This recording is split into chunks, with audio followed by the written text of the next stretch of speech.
Oh, all right. So our other kind of big theme for the show is continuing with the death of the industry. Let's talk about reissuing theatrical releases, shall we? So, Star Wars is returning to theaters for its 50th anniversary. Also, we have Lord of the Rings for its 25th anniversary, and Avengers Endgame is going to be returning to theaters as well. So, it's a little bit of a pattern here. Let's start with the oldest and work our way up, shall we? Star Wars fans will head back to theaters as Lucasfilm marks the 50th anniversary of Star Wars, 1977, to next 2027, with a limited re-release of the original classic. The restored 1977 cut hits theaters February 9th. I did not see that when I originally saw this article. The restored 77 cut. So this is the original version sans Lucas intervention post 1990, giving audiences a chance to experience the movie on the big screen again. StarWars.com made the announcement the original re-release was meant for Yeah. Okay. So that is correct. Lucasfilm announced that a newly restored version of the 77 Star Wars theatrical release, later retitled A New Hope, will screen in theaters for a limited run. It's part of a year-long celebration recognizing the film that launched the franchise. The re-release brings the original film back to its roots for longtime fans and newer audiences who never saw it in theaters. That's awesome. 50th anniversary arrives during busy stretch for the franchise with multiple releases on the way. Mandalorian Grogu, 2026. Favreau's movie hits theaters May 22nd, marking the first Star Wars theatrical film release since 2019. Ahsoka Season 2 also premieres in 2026. Season 1's cliffhanger ending. The next chapter continues the story of Ahsoka, Sabine, Thrawn, and the growing conflict of the New Republic era.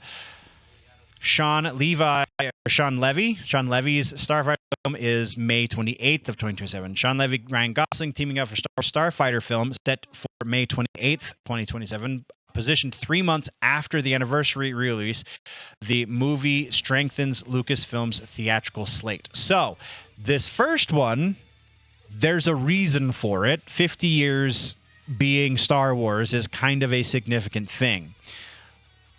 But then... Go away. What the heck? All right.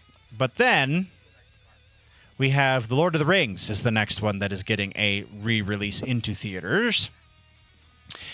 This is not the first time they've done this with The Lord of the Rings, but the last time they did this was with reason, because that was when the extended editions were released. So they released that as a extended theatrical viewing situation. So... slightly less of a reason to release. Let's read the article. We'll come to a conclusion. Lord of the Rings extended editions are headed back to theaters in January as part of the 25th anniversary celebration of the Fellowship of the Ring. Fathom Entertainment and Warner Brothers Pictures confirmed that all three films will screen across 2 weekends, giving fans a rare chance to see Peter Jackson's full trilogy on the big screen again.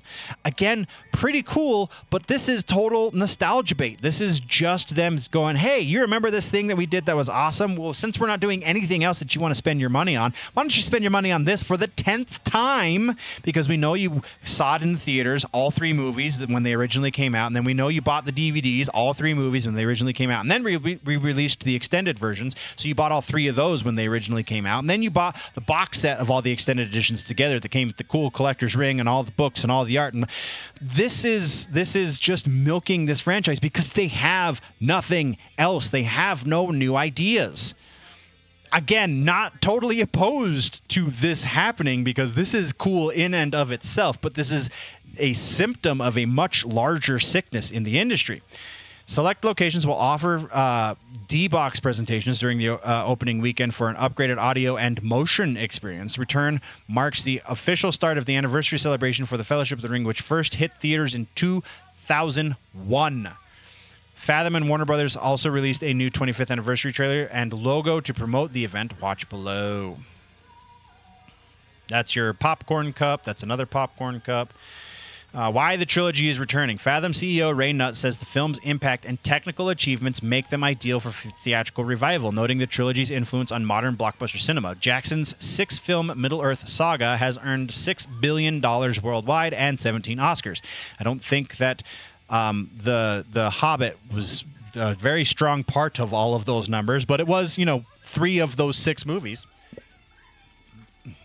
cementing it as the most awarded series in movie history. The anniversary also leads into Warner Brothers' next Middle-earth project, The Lord of the Rings Hunt for Gollum, arriving December 17th, 2027.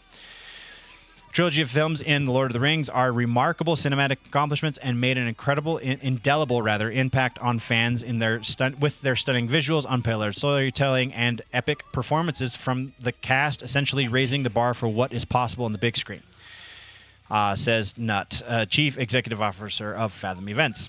He continued, as we celebrate 25-year anniversary of The Lord of the Rings, Fellowship of the Ring in 2026, Fathom is proud to join with Warner Brothers to present each of these incredible films with the extended editions from Peter Jackson in a 4DX for the enjoyment of fans old and new. Tickets are available now, apparently, and you can go to the website, Fathom Events, to check for availability. So, still cool, but also we're seeing a pattern. And then our final piece on this little bit.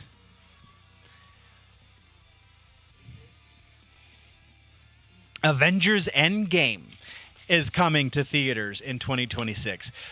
We've already played this one.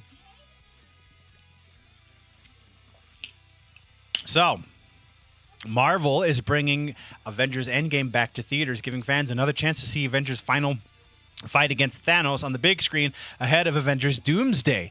See, now we're getting to the point of, they're trying to make us forget about all the horrible stuff that has happened since Doomsday or since Endgame. And they're trying to remind us of why we actually cared about the Marvel Cinematic Universe. I see what's going on here. They're all out of ideas. Avengers Endgame re-release begins September 25th, 2026. Released in 2019, Endgame became one of the biggest films ever made. Opened with a $1.2 billion worldwide box office, still the largest opening weekend of all time. Endgame remains the second highest grossing movie domestically at $858 million. Second highest grossing film globally at $2.799 billion. Directed by Anthony and Joe Russo, the movie closed out the first decade of the MCU, picking up after Avengers Infinity War as Earth's mightiest heroes regroup to take down Thanos. Why is Marvel bringing it back? To make us forget about all of the stupid that they have done in more recent years. Marvel's announcement sets the stage for the next major team-up movie. The theatrical run arrives only a few months before Doomsday releases December 18th of 2026. With hype building around the next era of Avengers films, including rumors about multiple versions of the Doomsday trailer, Marvel is using Endgame's return as a lead in the studio's biggest event in the year. It's definitely hey, remember how we did a thing that you really, really loved? Well, we're trying to do that again. So maybe come back and love us some more, huh? Thank you very much, nerds, for tuning in. If you want to level up your nerdy, geeky, pop culture knowledge, then don't forget to subscribe and do all of the things. Go check out the main channel, Generally Nerdy, for the larger portion. Again, you get all of the sections into one convenient video over on Generally Nerdy. The name of the show is The Week in Nerddom. Thank you for checking out this clip. We will see you next time. Before we go, though, always remember that if it's generally nerdy, it's probably here.